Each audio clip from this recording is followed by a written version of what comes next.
Later on here, second paragraph under this media narrative, he speaks about it should not surprise us that pluralism and freedom of speech, so praised in countries that claim to be democratic, are daily disavowed by censorship and intolerance towards opinions not aligned with the official narrative. And that's true. You know, you see this, you speak out against the draconian things that happened under COVID to people who just wanted their kids to live normal lives. They don't have to breathe through a face diaper for 8 hours a day at school. You know, the Archbishop is right, or whoever wrote this is right. But, you know, what about the censorship and intolerance of opinions in Russia? You know, does the Archbishop or his ghostwriter know that just speaking out against the war, which is, I think, a Christian thing, no one wants a war, but speaking out against it in Russia now, as of today, gets you 15 years in prison. You know, I didn't know that. That's wild. Yeah, it's absolutely absurd. So, hey, where's his cry against censorship? You know, so this is inconsistent.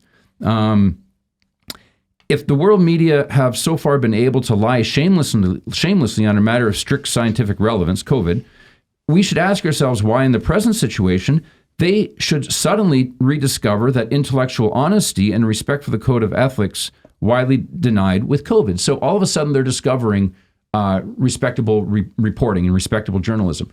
Well, this is what we call the prosecutors' fallacy, is a low probability of false matches does not mean a low probability of some false matches. So, yeah, they've missed the mark on this, but it doesn't mean that they've completely always going to miss the mark.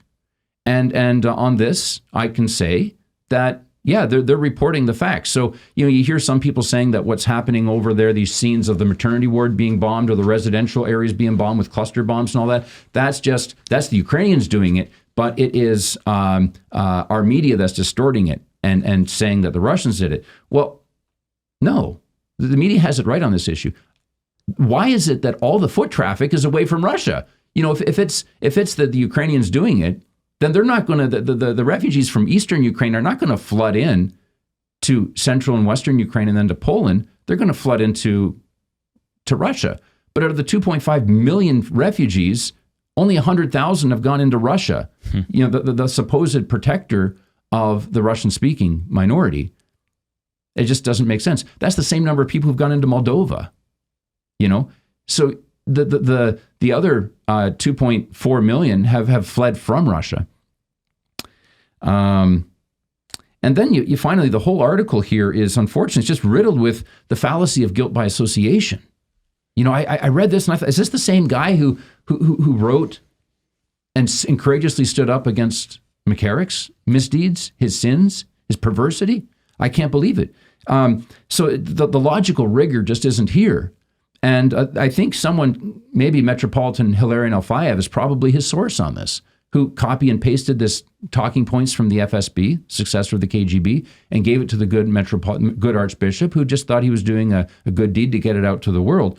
But, you know, all of this stuff, he speaks here about the association of Europe, of Ukraine, with the tentacles of the UN and NATO and the World Economic Forum and the EU and the George Soros' Open Society and the Bill and Melinda Gates Foundation. And all of that's true. All of their tentacles are there. But their tentacles are also in the Vatican.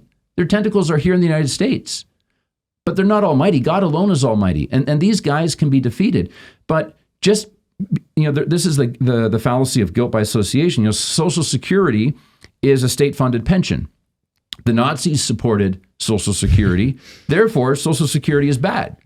Well, no. Or Hitler liked dogs. Yeah, exactly. Hitler was evil. Yeah. So Ukraine has an association with these nefarious actors. They're in Ukraine.